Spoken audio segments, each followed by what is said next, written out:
That's number 5. Number 4. Oh, I love this one. It's not about what denomination you belong to.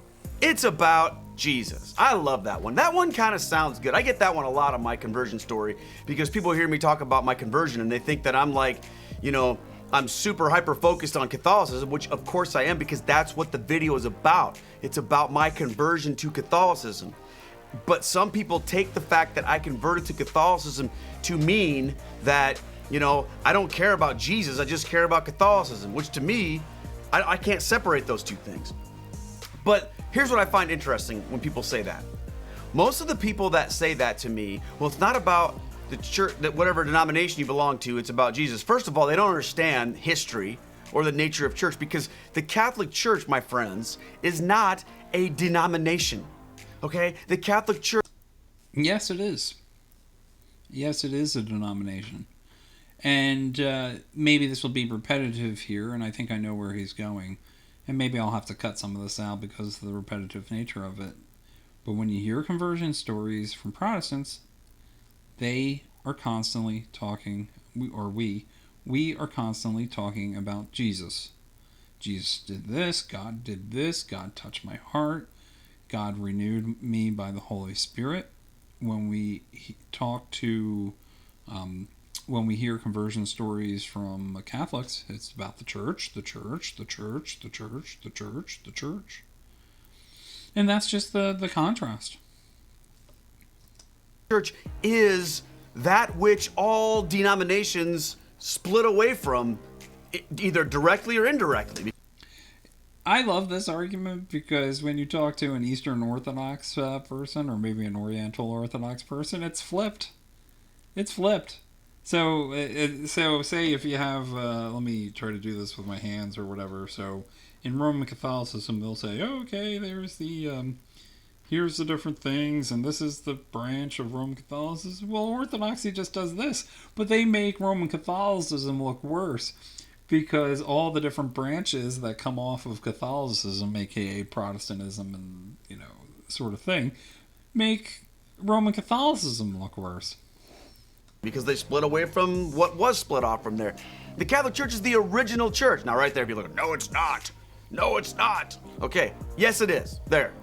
But when people say things typically like, well, it's not about what church you belong to, it's about your relationship with Jesus, my mind goes to two places.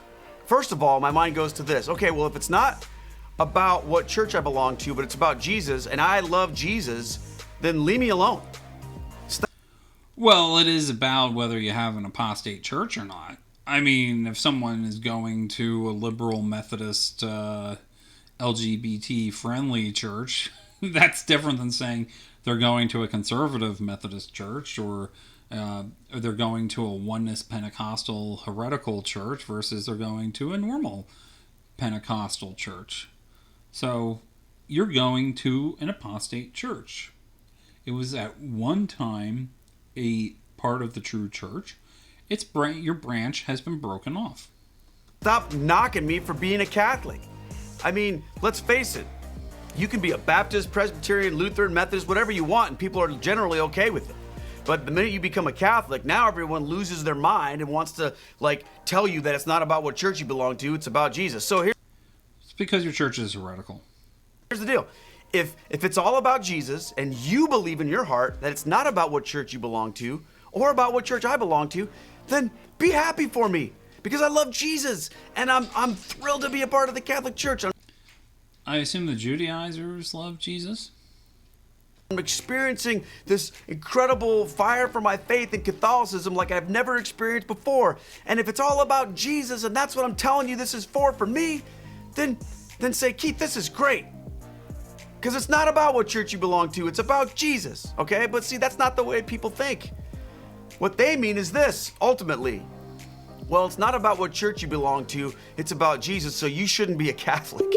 That's really the way I interpret that. Okay.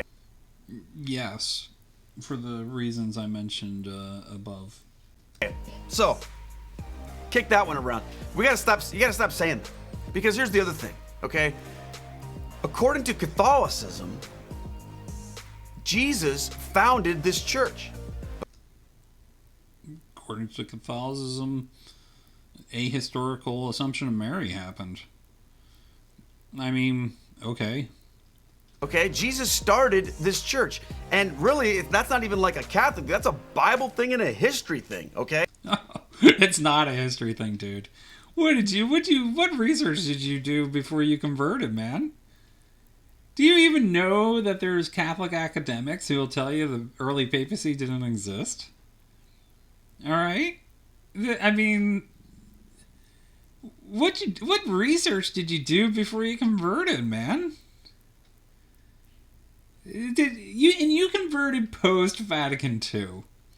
All right? If you converted in 1850, I may be able to, before the internet, before all the research in the early church, early historical church was known. I mean, why do you think Cardinal Newman came up with the theory of the development of doctrine? It's because he knew Roman Catholic claims that, oh, we have always taught all these things. This was false. Right? They started doing historical research. Oh, why do you... What'd you do, man? Okay? So if Jesus started a church, I mean, it'd be like this. If you say, my wonderful Protestant brothers and sisters, that... I don't consider you a brother, but I appreciate the calling us brothers and sisters. You know, according to Jesus, you have to be born again. You have to have a relationship with Jesus. I could easily say to you, well, you know what? It's not about having a relationship with Jesus. It's just about Jesus. It's not about following what Jesus said. It's just about Jesus. At some point in time, you would scratch your head and be like, wait a minute. Didn't Jesus himself say, if you love me, you will keep my commands? I mean, Jesus doesn't allow this provision for people to be all about him, yet ignore what he says. And let's face it, we Catholics, we are not ignoring what he says. We're taking what he says seriously when he talks about his church. So if you really want to go there and say, well, it's not about your church, it's about Jesus, then you have to say, well, okay, it's about Jesus except for when he said that. And I'm not really comfortable doing that. Okay. Yeah, I mean, he has a point here. And I mean, a very good point. Yeah, but the problem is this church is apostate.